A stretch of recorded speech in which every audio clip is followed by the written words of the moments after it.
Trump calls it a 3,000-year breakthrough. Israel and Arab states already signed on.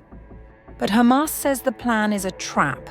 Disarm, free all hostages in 72 hours, or face severe consequences. Netanyahu vows war won't stop. Trump says Israel has his backing and the clock is ticking. Will Hamas bend or be broken?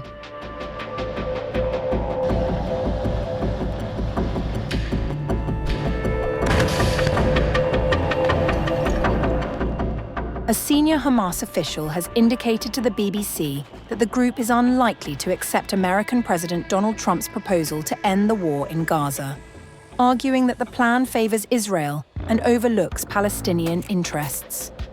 The official noted that Hamas objects to several core provisions, including a demand for its disarmament and the release of all 48 hostages within 72 hours of implementation.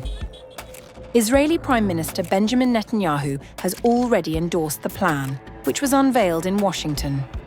A number of Arab states have also expressed support. Hamas has said it is still reviewing the details, though skepticism remains. According to a Saudi report, the group views the proposal with caution. However, Trump has given Hamas 3 to 4 days to respond, warning that rejection could carry severe consequences.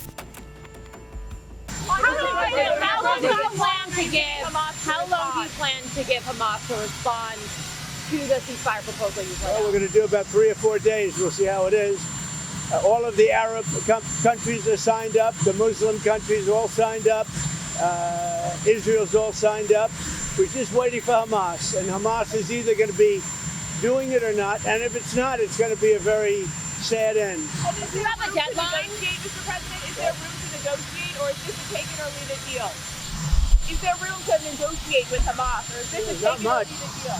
You know, with Hamas, we want very simple. We want the hostages back immediately, and we want some good behavior. And, you know, it's pretty simple. You don't get simpler. Think of it. We've signed every country in the Middle East. This was like an impossible thing. It's never been done before. This is more than Gaza. Gaza was big stuff, but Gaza is a piece of it. And if they reject the deal, you said that Israel has your backing to do whatever they need to do. What do you envision that? I will let them go and do what they have to do. They can do it pretty easily. I would let them go and do what they have to do. You know, we've killed about 25,000 Hamas, so certainly they paid a big price for October 7th. And this is a whole new group. You know, they come in and they come in and they keep coming. But this is a whole different group. And their leadership has been killed 3 different times. So they paid a big price. We hope that they're going to have a nice, calm life. Maybe it won't happen, but if it does, it'll be one of the greatest things ever to happen. We'll have actual peace in the Middle East. Trump also warned Hamas that rejecting the US-backed Gaza peace plan would bring severe consequences, stressing that Israeli and Arab leaders already support the proposal, and the decision now lies with Hamas. But yesterday could be the settlement in the Middle East. That hasn't happened for 3,000 years. I said, how long have you been fighting? 3,000 years, sir. That's a long time. But we got it, I think, settled. We'll see. Hamas has to agree.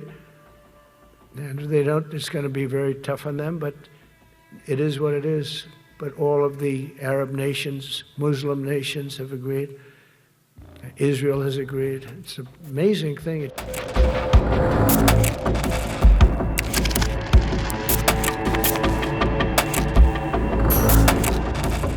At the United Nations, Israel's ambassador Danny Danon warned that if Hamas rejects Trump's Gaza peace plan, Israel will complete its mission to recover the remaining hostages by force if necessary.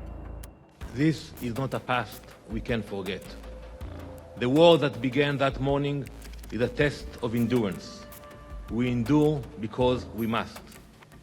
We cannot heal while hostages remain in captivity.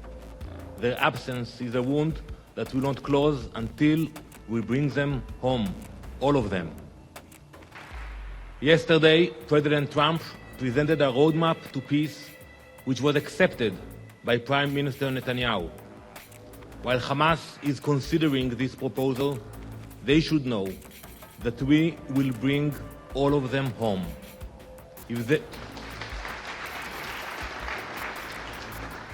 If they reject the plan, Israel will finish the job, either the easy way or the hard way. Their return cannot wait. This is not only a roadmap to bring them back, it is also a plan to end the tyranny of terror that was unleashed on October 7th. As diplomats and regional partners weigh the proposal, attention turns to whether Hamas will respond within the deadline set by Washington in the coming days.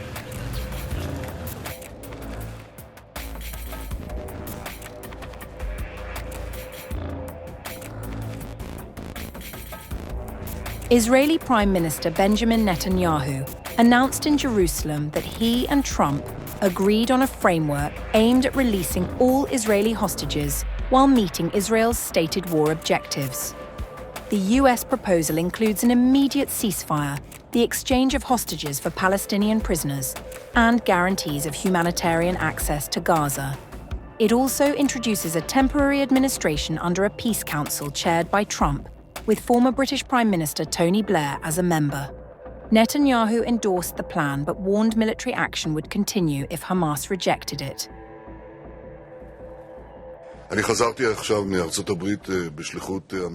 I have just returned from the U.S. on behalf of the government and the citizens of Israel.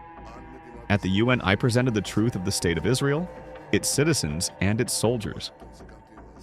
In Washington, I reached an agreement with President Trump on a framework for the release of all of our hostages and the achievement of all of the war objectives that we determined.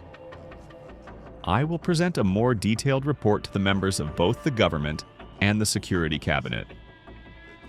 Today, we are going to appoint Major General David Zinni as Director of the ISA, Israeli Security Agency. I have been very impressed by him over the years, and I have known him for many years. His various positions in the IDF, including those in which he worked closely with the ISA, I have seen his determination, his leadership, and his ability to think outside the box and to see things before they develop. I think he is the right person to lead the ISA as someone who knows the system but is not part of it, which is precisely what's needed now to renew the organization. I have no doubt that he will have great success, and I am certain that everyone will support this. This success is important for the security of all citizens of Israel.